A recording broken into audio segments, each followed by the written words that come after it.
Starting to be fall.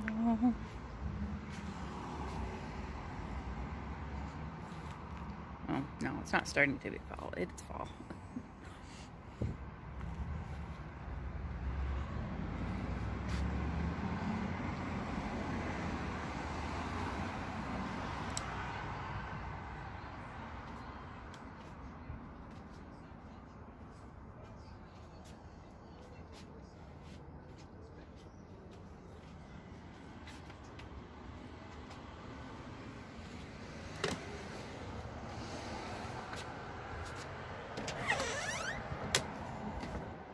Ah!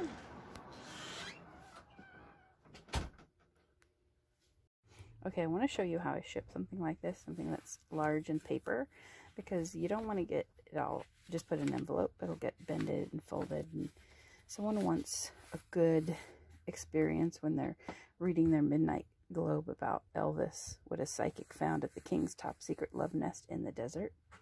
So, and this is, let's see, that's post Elvis's death, so I'm sure there's some juicy information here.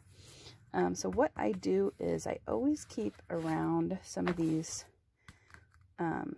either large flats of cardboard, but you don't want ones that have a bend in it, so it actually has to be a big piece. Or sometimes I keep around these white foam core boards.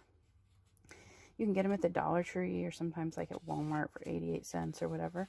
And I always keep 1 or 2 of these available so that if I have something like this, I can just cut it to size. So I didn't show you guys, but I just laid it down on top of that foam core board, which is like 24 by 36, like poster size. And then I just used my box knife to make some lines and cut it out so it fits perfectly on there. The next thing I'm going to do, I could take, if this was something expensive, I think I sold this for like 10 bucks. If this was something expensive, I would probably put another piece of foam core on top of it. But it's not that expensive, and I don't think it'll get damaged this way. So I'm going to take a folder, and sometimes you can get these if you work at an office or somewhere where they're like recycling them. You could take them home with you, or what I do is I usually get them at estate sales because they don't have put any value in the office supplies that are left behind. And so like I got a big bag of, or a box of like 500 of these for $2. So I use them for stiffening pictures or postcards or whatever when I'm shipping them out. And in a situation like this where this actually fits across it perfectly, but of course there's ends sticking out.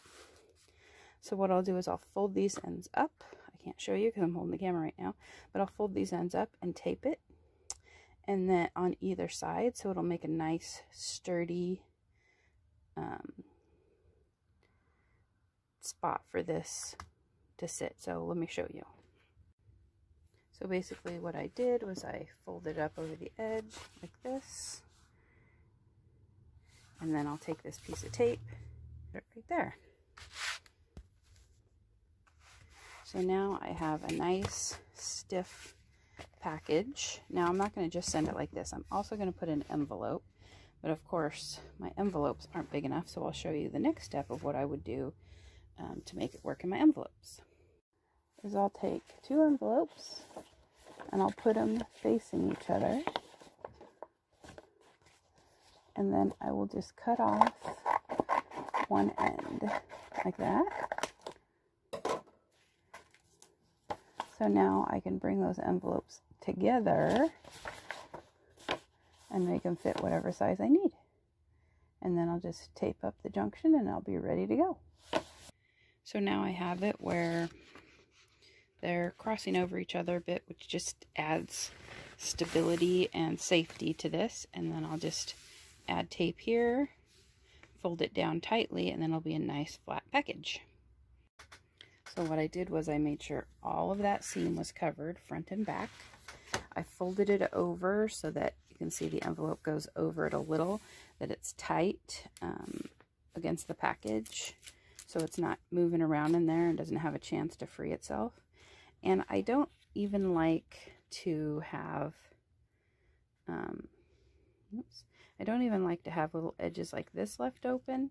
Any chance that a machine could catch that and damage the package, I want to try and take away. So I'll just take a little piece of tape,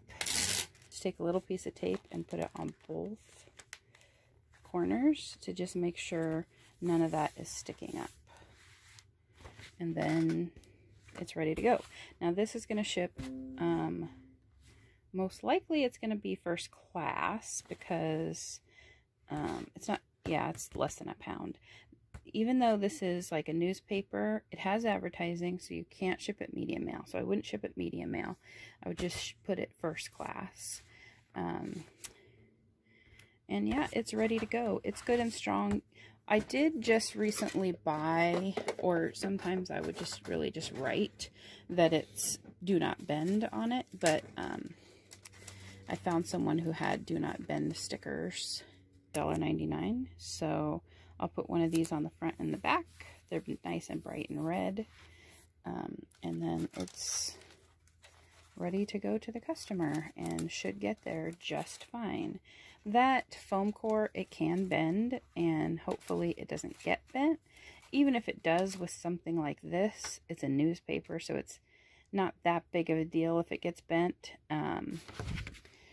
If it, like I said, if it was something more expensive, something that was more fragile, I would probably put another piece of foam core and maybe even a cardboard.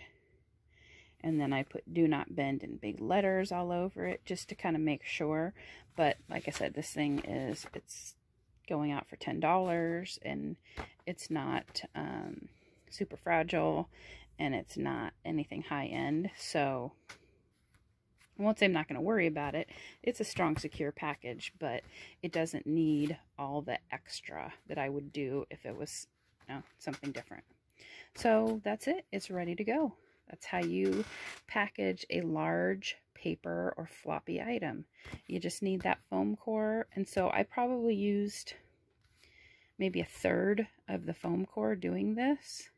So that's, you know, 33 cents added to the packaging for that if you buy it. If you can find a big piece of cardboard that's strong enough, that's good. And just because something's cardboard does not mean it's going to be strong enough to solidify something. Some cardboard is pretty thin and I wouldn't use it, but I think the foam core works out pretty nice usually. And to add 33 cents to the packaging isn't that big of a deal. I would rather not add that much to all my packaging, but it's worth it to make it a nice package. And again, those the folder, which I put over it too, that was, you know, a few cents, so maybe 35 cents added to the packaging. The envelopes were a couple cents each maybe. So it's worth it to go to this, do these steps. And just because I'm showing you, it took longer, but it really would only take, you know, 2 or 3 minutes to get this whole thing together and ready to go out. So here's my pile of stuff that I sold this weekend and I'm ready to send out. I put a sale on some of my older stuff that I just want to get rid of. So some of the prices here are not super, but you know, they are what they are. So these two Fire King plates, one has tulips, the other one has roses. I don't know if you can see that, they're Fire King. I actually got these for free. And they sold for $8.50 for the pair, plus shipping. Of course, I charge shipping on everything. These Christmas cards are a very vintage version of Big Bird. And it's a set of like 12 cards that are still in here. It was a partial pack. I got this for $1. Sold it for $9.50. I like to sometimes pick up Discovery Toys things. I usually always look them up if I see them. These are called boomerangs. and they're like the links that you put toys on to add them to, like a high chair or a car seat or whatever, to attach toys. And I sold these for $8.50, and I paid $1 for them.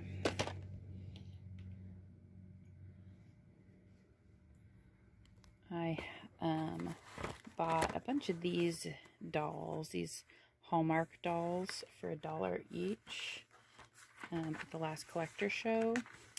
This is Susan B. Anthony. These never sell for very much, but sometimes I like to pick them up because they're so neat. I don't understand why they don't sell for much. They're from 1979, most of them. This one sold for $8.55. And again, I paid $1.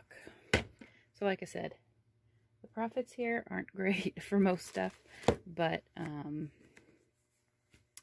they are things that sold. So hey, this item is actually a pretty good one. This is a bandana. It's regular cotton. It's a bandana size, but it is by Les Olivedes. I don't know how to say that. But so this is I guess a well-known company. I had never heard of it before. I just picked this up in a bin of bandanas for $1 each.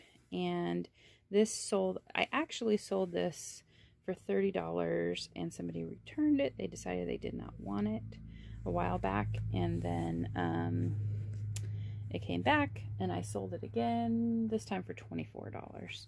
I took an offer. I was just ready to let it go, and I paid $1 for it, so $24 was pretty good. That one I was happy with. Let's see. And then the stickers, the Bob the Builder and Rugrats stickers. These I paid $1 for a whole bag full, and I've had like 8 lots of them, so I paid, I don't know, 15 cents ish for these, and I sold them for $9.50. I have another lot, about this, the same deal. These sold for $9.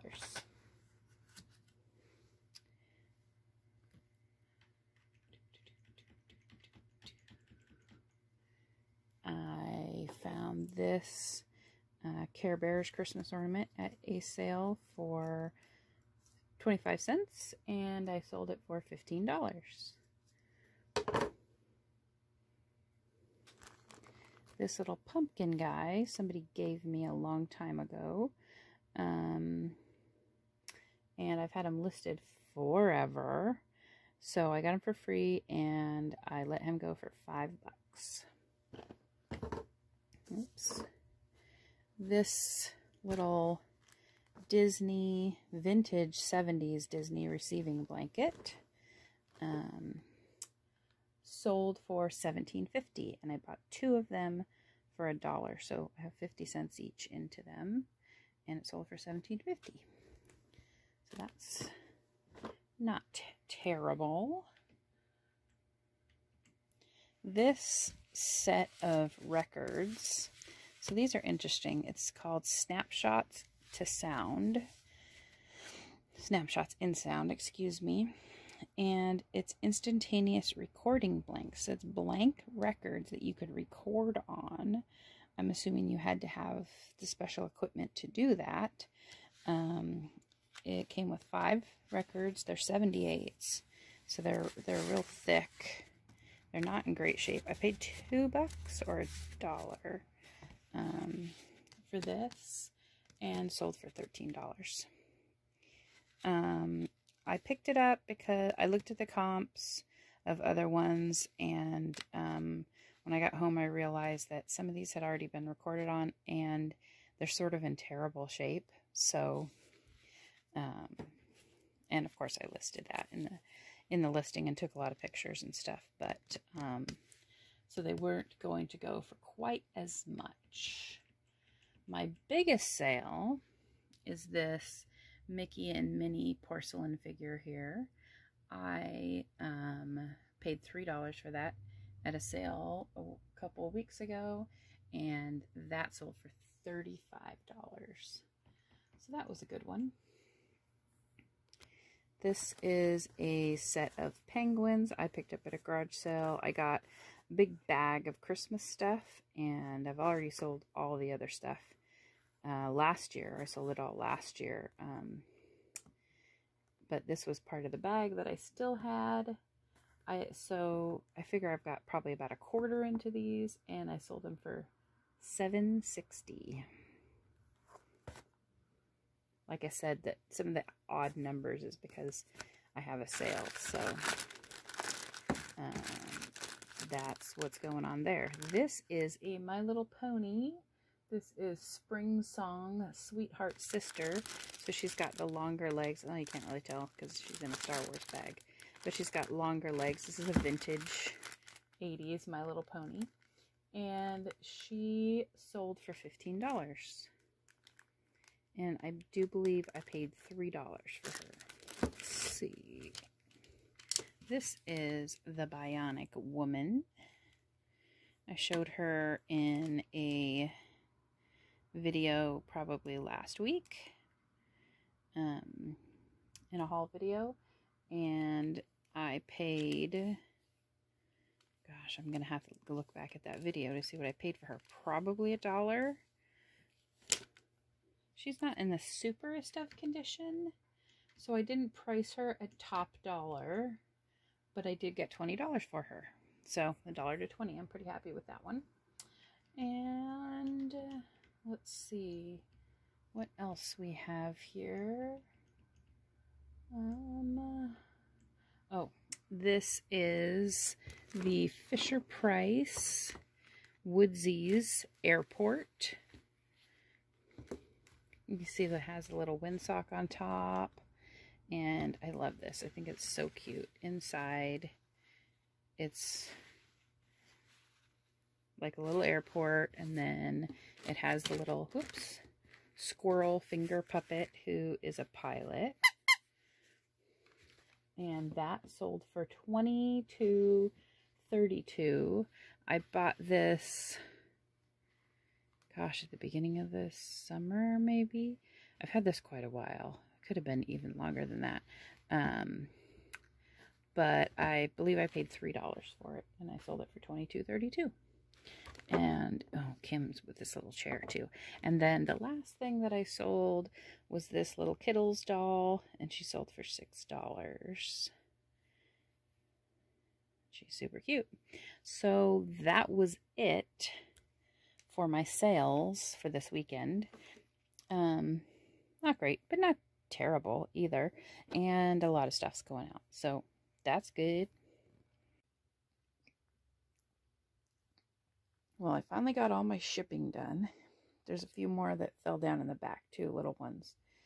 I got 3 more orders that came in.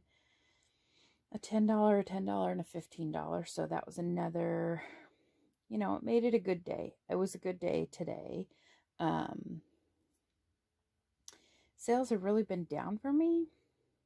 I've been listing a lot of stuff. I haven't been listing a lot of high price stuff, but I have been listing a lot of stuff. So I don't know why sales have been down. Have sales been down for you this week? Well, guys, I got to get all this stuff packed up and ready to go to the post office. So thanks for joining me while I was working in the shed today. And make sure to comment, like, and subscribe. And if you get the chance, I would appreciate if you watch at least one of the commercials before the video. That would really help me out. Thanks again, and I will see you next time.